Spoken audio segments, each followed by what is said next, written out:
Stop everything you're doing right now because what I'm about to reveal will absolutely blow your mind. In the last 72 hours, one of Trump's top cabinet members was just caught in the most disgusting Epstein scandal yet. We're talking about lies to Congress, secret trips to Epstein's sex island with children involved, and a bipartisan firestorm threatening to bring down Commerce Secretary Howard Lutnick. Number 1, Lutnick swore under oath he cut all ties with Jeffrey Epstein back in 2005, but emails just revealed he was in business with Epstein until 2018. That's 13 years of lies.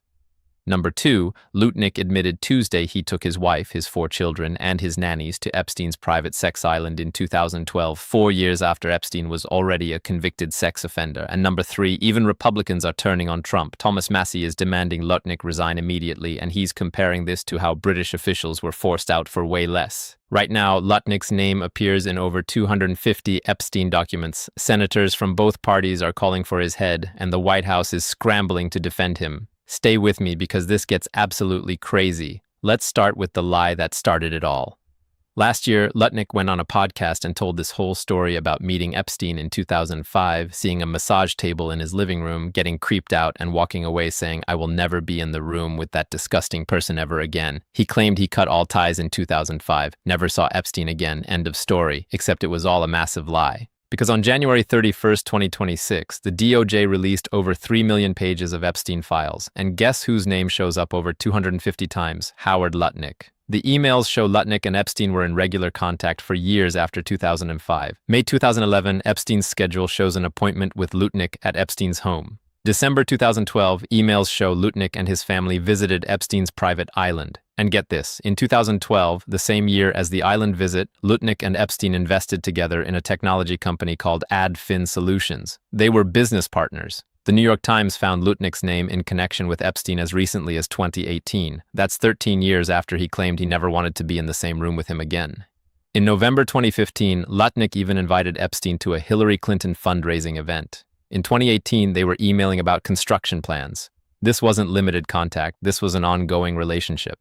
Now here's where this scandal goes nuclear. Congressman Thomas Massie, and this is important, he's a Republican from Kentucky, went on CNN this weekend and said Lutnick should just resign. Massie said Howard Lutnick clearly went to the island. He was in business with Jeffrey Epstein many years after Epstein was convicted for sexual crimes. He should make life easier on the president and just resign. Then Massie made this comparison that's going viral. He said 3 people in Great Britain resigned in politics over Epstein. Prince Andrew lost his title for less than what we've seen Howard Lutnick lie about. If this were Great Britain, he'd already be gone. Think about that. A Republican congressman is saying British officials have been held to a higher standard than we're holding our own Commerce Secretary. And Massie wasn't alone. Democratic Congressman Ro Khanna said, based on the evidence, Lutnick should be out of the cabinet. Senator Jackie Rosen became the first senator to call for Lutnick's resignation, saying he clearly misled the American people. Senator Chris Van Hollen said the issue is that he totally misrepresented the extent of his relationship to Congress and to the American people. Senator Adam Schiff posted, Lutnick lied to the country about his ties to Epstein. He should resign. So you've got Republicans and Democrats, congressmen and senators all saying the same thing. Lutnick lied and he needs to go. The pressure was building all weekend. And then on Tuesday, February 10th, Lutnick had to appear before the Senate for a hearing that was supposed to be about broadband funding, but nobody wanted to talk about broadband. They wanted answers about Epstein. And this is where it gets absolutely wild. Senator Chris Van Hollen opened by going straight for Lutnick's throat. He said, the files show you had interactions with Epstein over the next 13 years, including long after he was convicted in 2008. Then Van Hollen asked the question everyone wanted answered. Did you visit Jeffrey Epstein's private island in the Caribbean in 2012? And Lutnick, under oath, had to admit it. He said, I did have lunch with him as I was on a boat going across on a family vacation. My wife was with me, as were my 4 children and nannies. I had another couple with them. They were there as well with their children, and we had lunch on the island for an hour. Let that sink in. Lutnick took his wife, his 4 kids, his nannies, and another family to Jeffrey Epstein's sex island in December 2012. This was 4 years after Epstein was convicted and served time for soliciting prostitution from a 14-year-old girl. Epstein was a registered sex offender at this point. Everyone knew what he was. And Lutnick brought children to his private island. But here's what Lutnick can't explain away. The emails show this wasn't some random stop. Epstein invited them. They made arrangements. And the next day, Epstein's assistant sent a follow-up email saying it was nice seeing Lutnick. That doesn't sound like an accidental lunch. And then there's this detail that's absolutely insane. One of the documents shows that in 2013, Lutnick arranged for his nanny's resume to be sent to Epstein. When senators asked Lutnick about this, he said, "I had no idea what that was about." Really? You had no idea why the convicted sex offender who trafficked young women was asking for your nanny's resume? That's what you're going with. Throughout the hearing, Lutnick kept trying to minimize everything. He said, "I did not have any relationship with him. I barely had anything to do with that person." He insisted, "Of these millions of documents, there may be 10 emails connecting me over a 14-year period." But Senator Van Hollen wasn't buying it. He said, "It's not about what you did with Epstein. It's about the fact that you lied. You misled the country and Congress." So what does the White House have to say?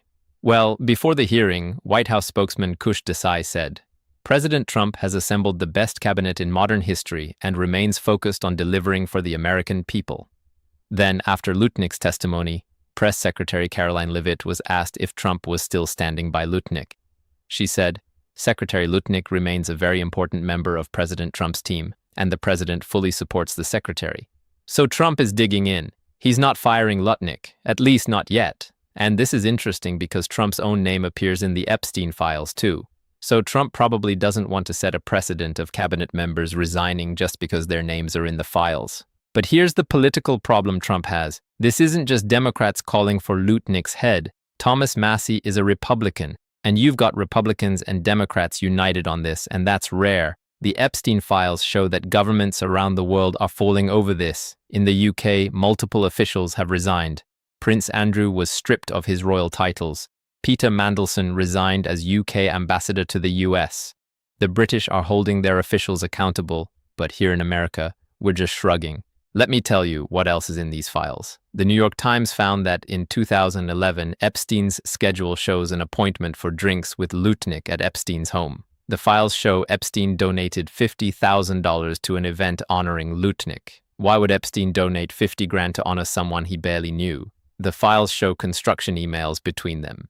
The files show the business investment in Adfin Solutions in 2012. These weren't just occasional contacts, there was an ongoing back and forth. Now let's talk about what happens next. Senator Van Hollen asked Lutnick if he would commit to sharing his own records relating to Epstein with Congress. Lutnick said, "I will surely talk about that. Hadn't thought about that. I have nothing to hide." But notice what he didn't say. He didn't say yes. He said he'll talk about it. If Lutnick really has nothing to hide, why not just say, "Absolutely, I'll turn over everything"? Senator Coons and Senator Merkley told reporters after the hearing that Lutnick should resign if he can't provide a deeper explanation of his interactions with Epstein. They're basically saying either come clean with everything or get out. And here's what's making this even more toxic. This is happening while Attorney General Pam Bondi is getting grilled about the Epstein files. Lawmakers from both parties are demanding to know why certain names are redacted while victims' names were exposed. The whole Epstein file situation is becoming a massive scandal for the Trump administration. Think about the optics. Trump ran on draining the swamp, on transparency, on releasing the Epstein files.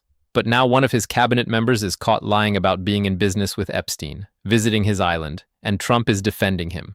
How does Trump explain this to his base? The MAGA movement has been screaming about Epstein for years, and now they've got to defend a Trump cabinet member who vacationed on Epstein's island? And here's the timeline that makes this so damaging.